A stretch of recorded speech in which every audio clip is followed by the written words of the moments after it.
Alam naman po natin, last week, naging mabigat yung pagbaha dito. Nagkasabay po yung malakas na pagulan at high tide, kaya nahihirapan po manilabas natin. Plus the fact na medyo parang ating daluyan ng tubig. Kaya po, pag-iinip po sa mga pag-iinip at sa ibang daily sa dito po sa City of Manila. Si Yorme na siguro po magpapaliwanag ang kalininis lang po nila mga 3 weeks ago, ngayon madumi na naman. Yorme, what seems to be the problem? Siyempre yung solid materials, floating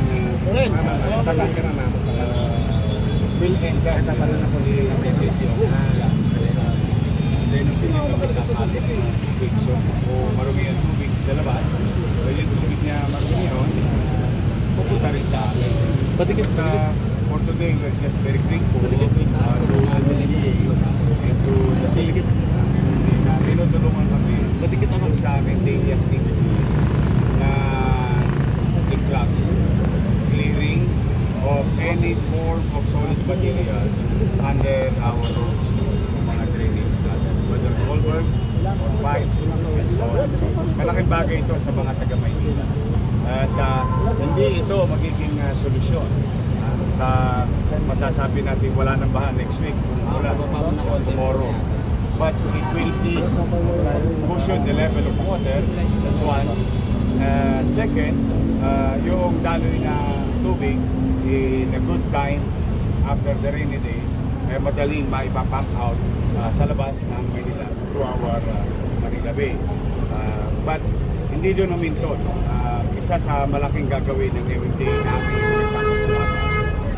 kahapon, Chairman and I went to UST through the effort of MMDA, engage in private properties or areas to participate in development of our drainage or flooding problems in Metro Manila.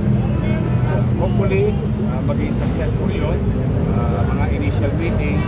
Although in the past, they have attempted already, but Chairman and your city government is in sync with regard to this type of plan. Now, with regard naman to our public places, Chairman na gusto niyang gawin yung isang aming property doon sa may Remedios, yung Raha Suliman, na maging water catchment din. At yung circle namin, what we call Remedios Circle.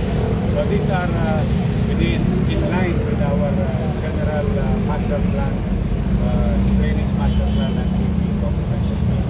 At natutuwa rin kami na si Chairman Nates at ang MMDA ay gagawa ng mga drainage system base na sa master plan ng kanila. Kasi katulad ng Quezon City, kami si Mayor Joy, master plan na rin ng Quezon City. Ang Manila meron na. Pag-uusap na lang yung mga tubo. And that will happen through the leadership of MMDA because this is an interlocal government unit na. So one way or another, it will take time to develop these things. But things are moving on with regard to infusing physical development. So tama po ba yun? Water and mountain that's the one. It will cushion the level of water. It may solve a particular area's flooding. Mayor, camera please. But it will not solve general flooding area. Talagang flood control project is the solution.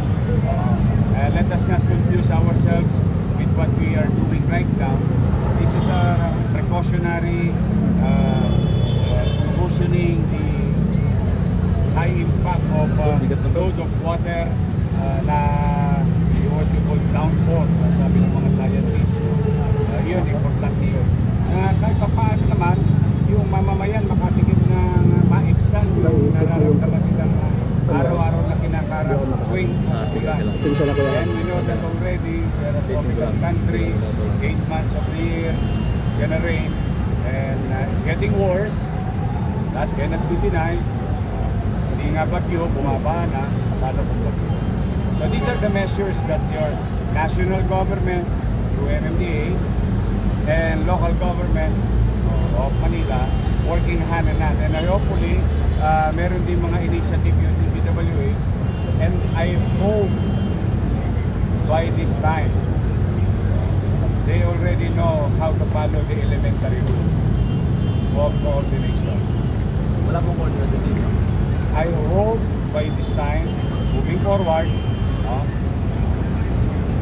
they will know how to follow elementary rule in working hand in hand to all, not only to all local government. Well, pinag-focus naman po yan ang ating Pangulo na yung mga proyekto, lalo-lalo na po sa flood control measures ay i-consulta sa mga local government. Last week lang po may Executive Secretary State na i-consulta local governments dahil mas alam nila yung sitwasyon on the ground, sila yung araw-araw na dito sa kanilang at alam nila kung yung problema at alam din nila at makakapag-suggest din po sila. So, yan po ay ayon sa direktiba ng ating Pangulo. Yung mga public stations, mapagana.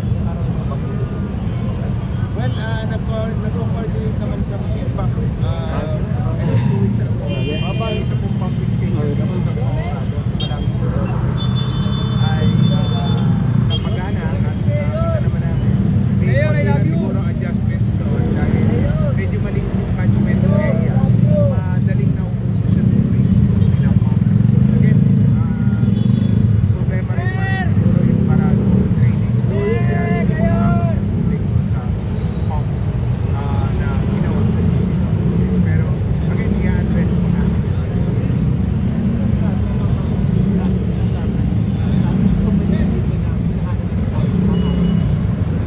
Well, yung pumping stations under po ng MMDA ay lahat po bumagal.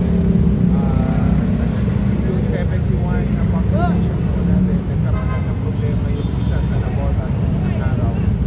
Yung starter niya, medyo nasira. Na rin kasi. Pero agad naman na gawa ng paraan at sa ayos. So, pero the rest, wala po problema. Pagkano po natin. Including about 24 na dito po sa Luzon.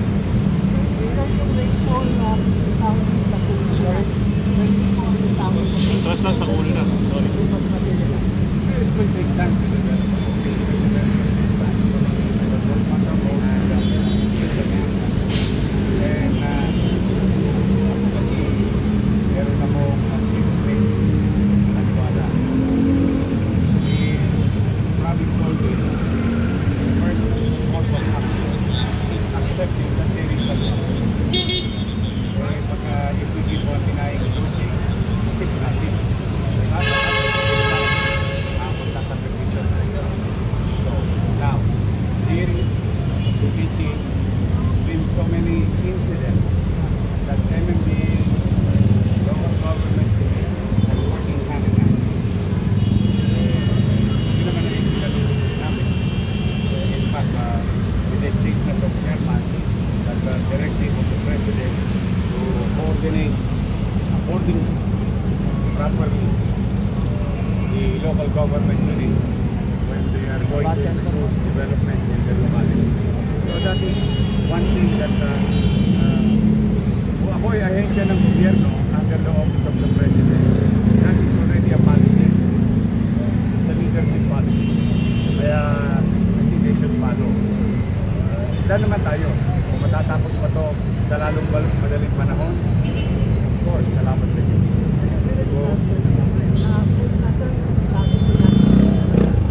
We just finished it when I assumed office. I had it done, studied in 2022. Natapos siya itong pag-upo ko, balik sa lamesa ko. Now we are implementing it, sharing it with DPWH, sharing it with MMDA. Because I for one, sa city, on behalf of the city, we cannot build 140 billion pesos simultaneously to revise, grade, culvert, and all other drainage system that are available under the master plan. Now, having said that, natutuwa nga kami, katulad na napanggit ko na kanina, MMDA, o nadadala kami ng konto dyan. Nasaan ba yung ano nyo? Bigyan mo nga kami ng 100 meters. Bigyan mo nga kami ng 500 meters. Bigyan mo nga kami ng 1 kilometer. I hope the DPWH will do the same. Siyempre, kung gagawin mo rin lang naman, hindi mo na igawin sa tama. So at least alam mo, may uuwihan. So it will take time, but it's going to be done.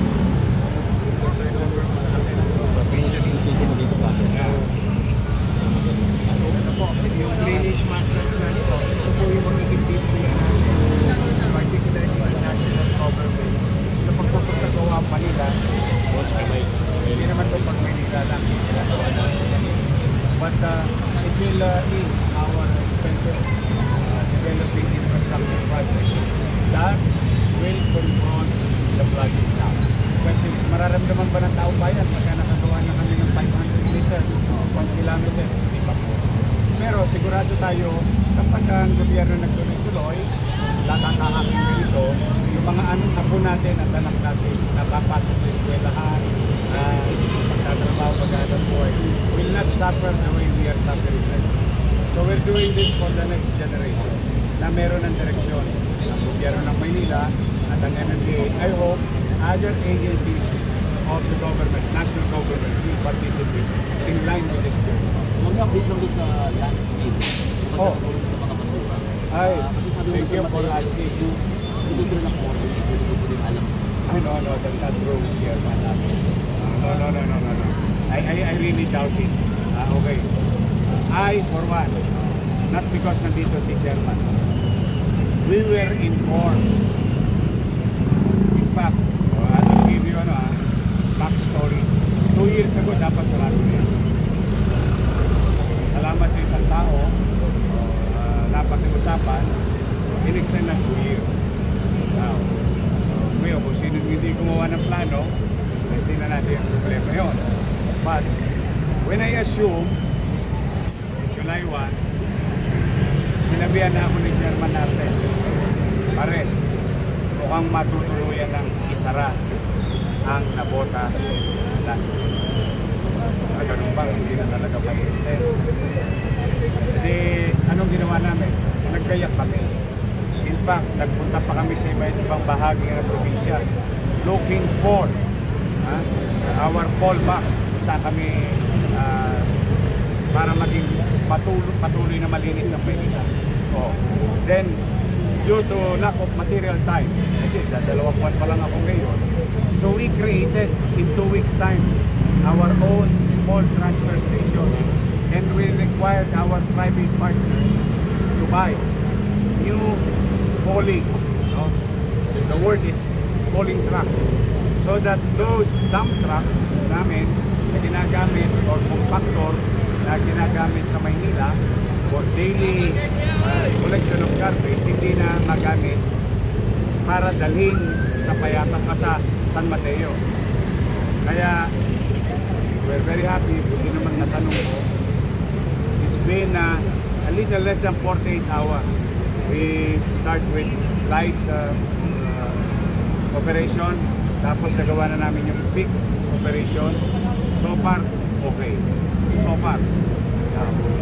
Lahat ng iyan, nakasalalay naman sa transfer station namin. Yung collection ng basura, nakasalalay yan sa transfer station namin at sa landfill kasi hahaba. So these are the next challenge. Kasi yung initial operation, what I am after, the Vice Mayor and I, the city government is after, is collectahin yung basura sa kalsada at bukid. Yun, immediate. Kasi kundi uwi lang dito sa pinagpagura natin. That is being done right now. The next step is the logistical challenges. Because from a regular 10 kilometer Now you're doing 30, 50 kilometers back and forth. So, pero kami naman, in our own little way, nakapaganda lang kami.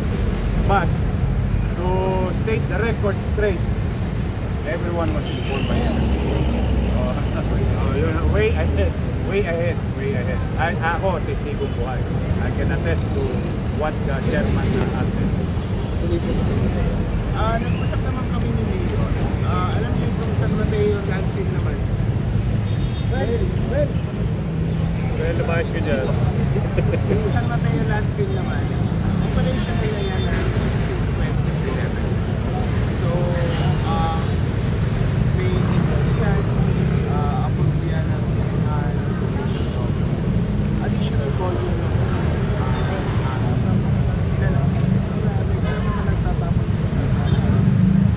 additional volume. But again, nakikusap ko kahapon ako, Mayor Omi, at kasundo kami na punang ko siya at mag-uusap regarding this. But again, it's within the capacity po ng San Mateo na yung additional volume na dadalhin namin. Usap rin po